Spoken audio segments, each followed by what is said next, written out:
everybody, welcome back to Sunflower Cottage Crochet. This is Sarah, and today's tutorial is the Tunisian Purl Stitch. It's part of our Tunisian Crochet series, and let's just go ahead and dive in on this. So the Purl Stitch, I'm going to go ahead and zoom in a bit, looks a lot like the knitted Purl Stitch, and that is because you do put the yarn in front of your hook, much like they do in knitting, put the yarn in front of their needle. The back side looks pretty similar, but I would also describe it as a front loop only single crochet that you never turn on the row. So yeah, best thing I can say is I like the way the Purl Stitch looks, but I also really like that I did not block this. Normally in Tunisian your work curls up like this, but the Purl Stitch, because you put that yarn in front, it pulls it up this way rather than continuing to pull it from the back and thus making it curl. You're going to need your long Tunisian hook and some yarn. And the yarn I recommend is a 4-weight yarn because it's easy to find and easy to work with. This is I love this yarn from Hobby Lobby in a random purple color.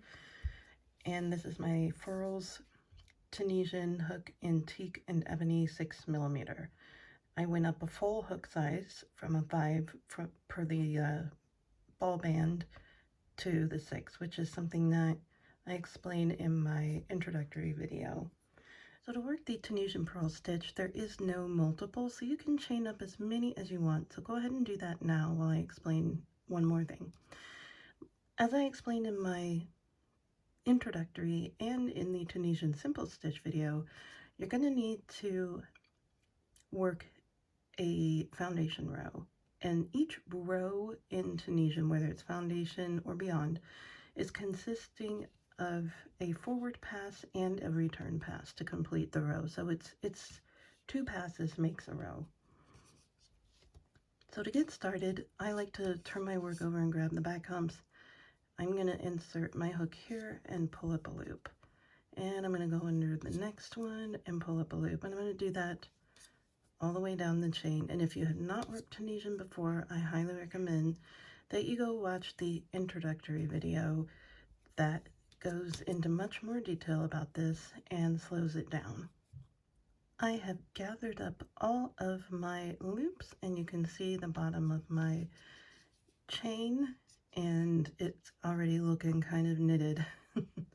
All right, so we need to do a chain up first. So we're going to yarn over and pull through just 1 loop, and that's going to create our left edge, which again is explained in my introductory video. Then we're going to yarn over and pull through 2 at a time, all the way back until we get to the end where there's only 1 loop left on the hook. All right, I finished my return pass, and the foundation row is now complete. We have our left edge, and when we come back to that, we're going to work under these 2 loops here at the end. And we have our right edge, which we never work into. It just consistently gets made up of this loop at the end. So this loop will then come up like so, and then it will look just like this one. All right, so to move on with the first actual row of Tunisian Purl Stitch. To better show you how to do this stitch, I've zoomed in quite a bit, and I hope it's not going to be too much. Again, we do not work into this very edge one, we work into the next vertical bar. But hold on, we have to make sure that this yarn is in front of our hook. And so here's how I like to do that. I like to do a little game with myself. We scoop up, and then I'm going to hold that. Then I will insert under that first bar and let it go. Just let it go. And then I'm going to yarn over like normal and then pull up a loop. And I'll pull it just a touch, but not super tight. You don't want super tight. So again, I'm going to scoop up, and yeah, my hook is going to smack this table. And then I'm going to go under the next vertical bar, let it go, just like the song, yarn over like normal, and pull through. So you can see already that it creates a really neat look, and obviously it's making these horizontal waves. So again, scoop up the yarn in front of your hook and hold it with your finger. Go under the next vertical bar, let it go, yarn over like normal, and pull through. Voila! Look at you, making purl stitches and stuff. All right, now scoop up, hold it, go under the next vertical bar, let it go, yarn over like normal, and pull through. Now, if you're having a little trouble with the yarn over and pull through part, here's another trick. Scoop up, hold it like we have been, okay? Go into that bar, let it go, and then here's what I like to do. When I'm about ready to pull through, I don't know if you saw me doing it, but I put my thumb, my left thumb, because I'm right-handed, and I held this down just in place, and then I pulled through. And then I let go. I just kind of, just a touch, tighten that up, because when I hold it down like that, it keeps the loop a little bit loose. So scoop up, insert under the next vertical bar, let it go, yarn over, pinch to hold if you need to, and pull through like normal. Scoop up, insert under the next bar, let it go, yarn over, and pull through. Scoop it up, hold it, go under the next bar, let it go, yarn over like normal, and pull through. And you can already see the purl stitching. Okay, and we're going to keep going. Scoop it up, hold it, go under the next vertical bar, let it go, yarn over, and pull through. Scoop it up, go under the next bar, let it go, yarn over like normal, and pull through. And you're just going to keep doing that process all the way down. So I am down to my last bit here, which is the edge piece that we never skip over, and you don't do what we've normally been doing. For the Tunisian Purl Stitch and most Tunisian stitches, you work your edge stitches like you've always done with the foundation row, well, with any row. So we're going to not scoop up, we're going to leave it, and then we're going to turn this edge piece so we can grab both loops. So you have to use both hands together, you know, work together now. Get your hook in there and then yarn over and pull through both of those loops. So now we've worked our right edge, which is just leaving the loop on and not working here, all of our purl stitches in our left edge. And that's our forward pass. Now we need to work our return pass. So we need to chain up one. So we're just going to yarn over and pull through one loop, and that makes our next edge, left edge stitch. And then we're going to yarn over and pull through two all the way down, two at a time, because we're finishing off those single crochets. That's really what they are. It's a series of single crochets. It's just where the yarn was placed and gathering up loops that makes it different, just that, only that. All right, so now I've completed my right edge stitch, and yes, these are going to be long and weird, but it's okay, it works out in the end. So now you can see that we have our starting foundation row, which looks more like a Tunisian simple stitch, and then we have our first purl row.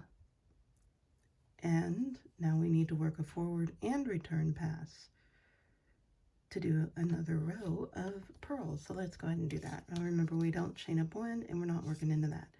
So scoop up the yarn and hold it, go under this next vertical bar, let it go, yarn over like normal, and pull through.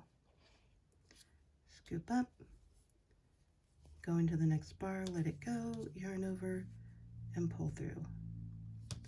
Scoop up, hold it, go under this next bar, let it go, yarn over, and pull through. Scoop up, hold it, go under the next bar, let it go, yarn over, and pull through. One more time, scoop up,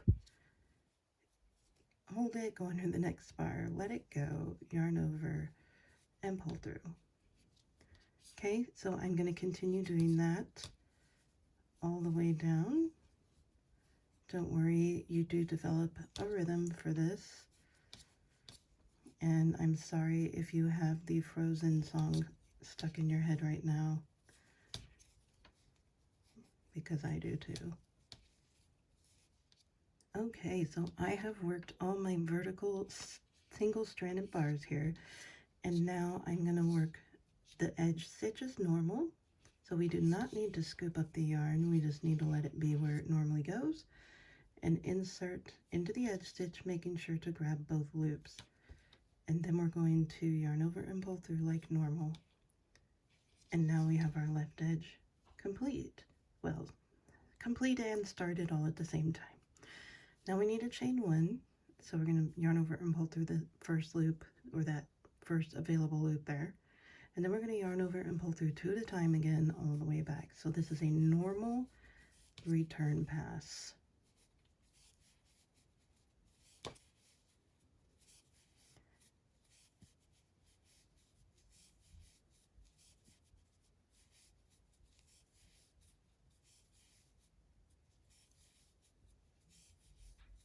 And there we go.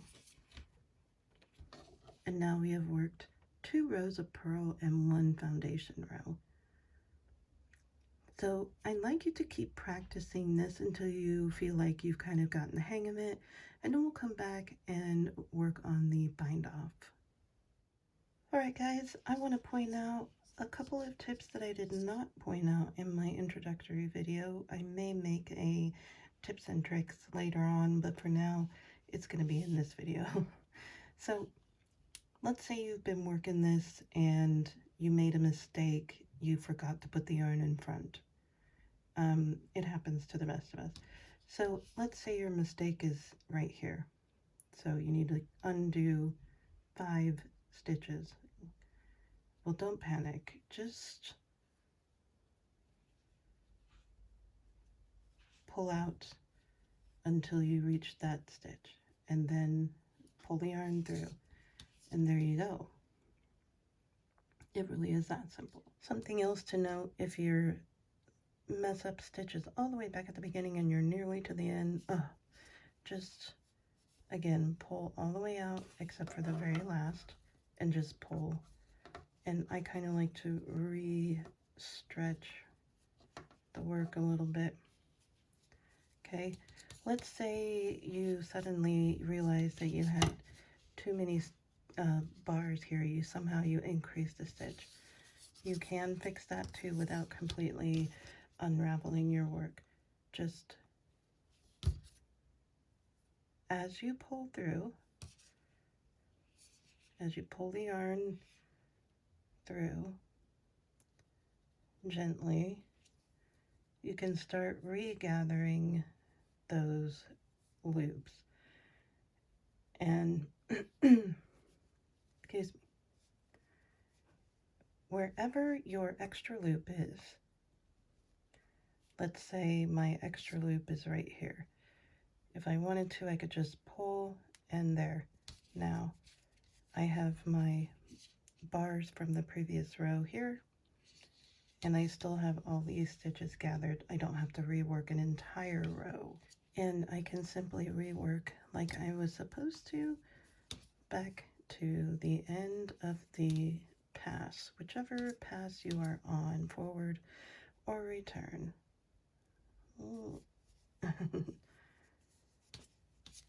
Okay, so again, that edge stitch, We don't pull the yarn forward for that. We always just work it like it always gets worked. And then I'm going to work my return pass all the way back. So go ahead and pause the video and practice for as much as you need to.